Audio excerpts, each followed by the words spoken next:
Sometimes when building a certain deck, there are a plethora of options and strategies, leaving the only challenge as how to cut the deck down to a reasonable amount of cards, be it 40 or some other number. However, there are times for other archetypes where the deck count stops at 35 or 36 cards with a monster count of 12 to 13, leaving the builder to stare at the deck list wondering what exactly should fill those spots.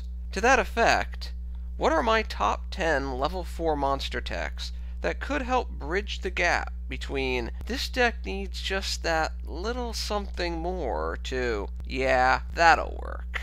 First, some ground rules for the list. This list focuses on monsters that can be effectively teched into almost any deck. It is not necessarily about the best overall level 4 monsters. Also, this generic tech aspect is why a card like Fossil Dyna is not on this list. For while it is a quality monster with a strong, possibly even game-changing effect, Fossil Dyna demands a certain type of deck to flourish. So, with those ground rules, let's get started.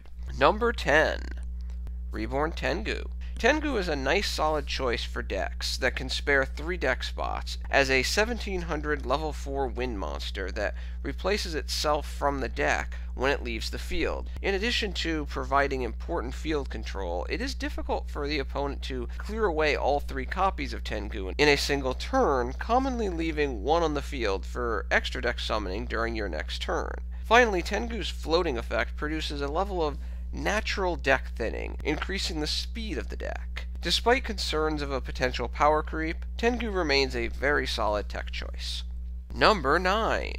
Sometimes in the middle of the duel you just need the 1 extra turn to pull victory away from the jaws of defeat. With Electromagnetic Turtle, that extra turn becomes possible. With a defense of 1800, Turtle on its own can shrug off the occasional attacker, and when it finds its way into the graveyard, you can instantly end 1 future battle phase for your opponent. While not the flashiest monster, Turtle can be a nice 1-copy tech for those decks that do have that significant explosive element that might need that turn to set up, that can possibly turn the duel completely around on its head, and Turtle also works especially well in decks that already run the 1 allowable copy of Foolish Burial as another means to easily dump it into the graveyard. Number 8.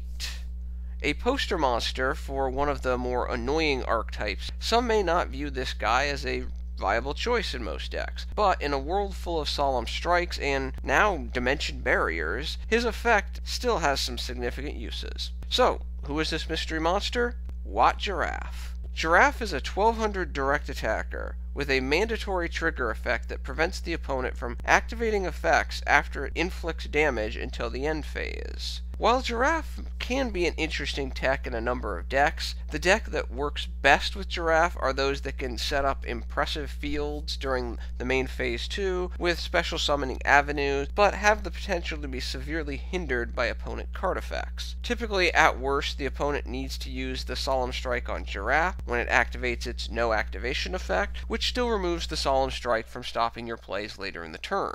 The most difficult aspect of teching Giraffe is that it will typically involve a normal summons to get it on the field. Thus, the plays that occur after it activates its effect will typically demand special summoning monsters. One type of playstyle, though, that works very well with Giraffe's strength are pendulum decks, because the pendulum summons can occur during the main phase 2, and the player can almost always proceed with his or her plays without fear of a solemn or other form of summons disruptor. Giraffe also works nicely in a deck that runs a lot of back row to protect Giraffe, so plays can be made over the course of many turns. Number 7. Number 7 is one of those cards that can really stuff an opponent's attempted comeback in the middle portion of the duel. Doomcaliber Knight. As a 1900 level 4 attacker that negates the next activated monster effect and destroys the monster that it belongs to, Knight can put various decks in a difficult position. Of course, the big drawback to Doomcaliber is the fact that its effect is dual-sided, so it can negate your own monster effect as well, so it does produce a small damper on the speed of your own deck, but Knight can also provide quality recovery after a big exchange with the opponent due to its level of field dominance. Number 6.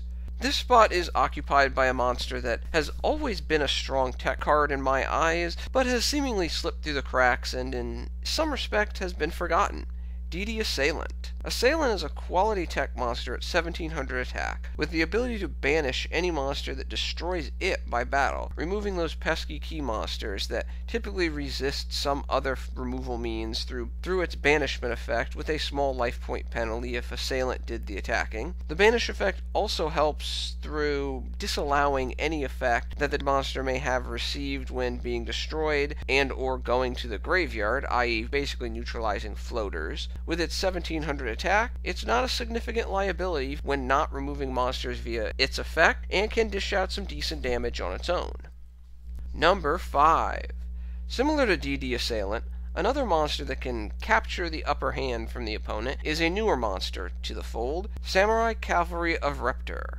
Reptar does not have Assailant's banish ability, but the ability to destroy a non-pendulum monster at the start of the damage step through its effect allows it to be an effective removal tool against a number of decks over multiple turns. With 1800 attack, the general theme as we've seen so far in this list, it's not a liability against pendulum decks, where its effect is not applicable.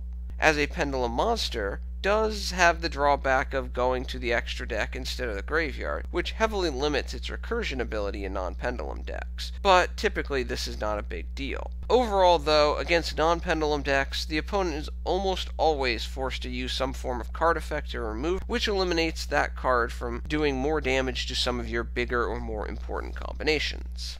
Number 4.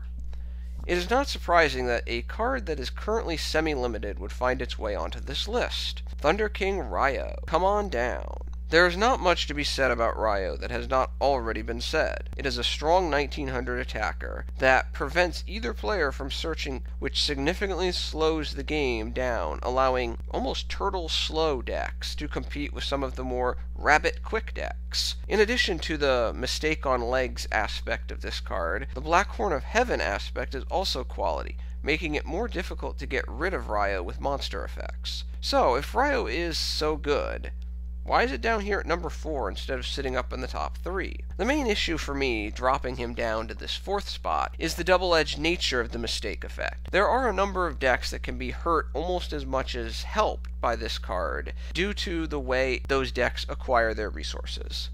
Number 3. The monster occupying the 3rd spot on this list is the newest monster to the bunch, Spiral Super Agent. Super Agent is a nice card overall as a 1900 attack, level 4 warrior monster that can attempt to innately special summon itself by guessing the card type on the top of the opponent's deck, which, while from a pure math standpoint one could argue that this summons effect has a success probability of 33%, in a realistic sense based on common deck building and current state of play, at worst it has a 40-ish% chance of success, and at best an 80+% chance of success. Even if the summons is not successful, you receive valuable information about the next card your opponent is going to draw, as play strategy will certainly change if you know your opponent is going to draw a Regeki versus a Quaking Mirror Force. However, if it is successfully special summoned via its own effect, you can destroy an opponent's back row card for free. In some respects, Super Agent can act as a solemn heat-seeking missile of sorts, protecting future bigger plays later in the turn. Number 2. A 1700 attack, dark level 4 monster with an innate special summoning ability, life point gain ability, and attack increase ability that significantly increases OTK or major damage potential that can be inserted into basically any type of deck. Yeah, Juror Ghetto definitely deserves this spot on this list. Juror Ghetto's innate special summoning ability is really what makes it so effective. During either battle phase, it can special summon itself, netting 1000 life points, and if during your opponent's turn, can act as an effective wall, typically reducing direct battle damage by thousands, or even saving an important monster from battle destruction thanks to its 1000 attack increase. If summoned during your turn, in addition to those life points, it can produce an additional 1700 to 2700 damage against the opponent, and have the potential for a rank 4 summons during main phase 2. Finally, as a dark monster, it can be a part of some solid dark-specific XZ monsters, like Master Key Beetle, Evil Swarm Thanatos, and Evil Swarm Nightmare. And finally, number 1. Anyone who has seen a number of my deck builds can pretty much guess which monster occupies this top spot on this list.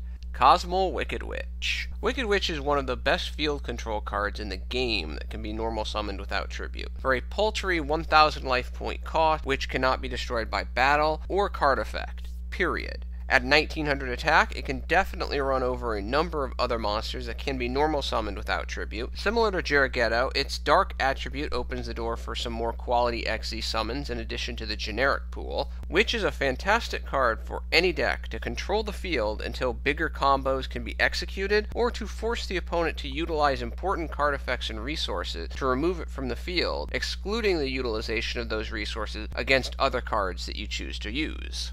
In the end, remember that these monster choices are interesting tech cards for those players with a few extra spaces in their deck that they're not really sure how to fill. Basically, these choices are expected to be effective measures to produce small levels of advantage to help guide the main strategy of the deck through various rough patches or lulls. Obviously, they are not supposed to carry the deck. Well, those are my top level 4 tech monsters. Thank you for your attention and your time. I'm out.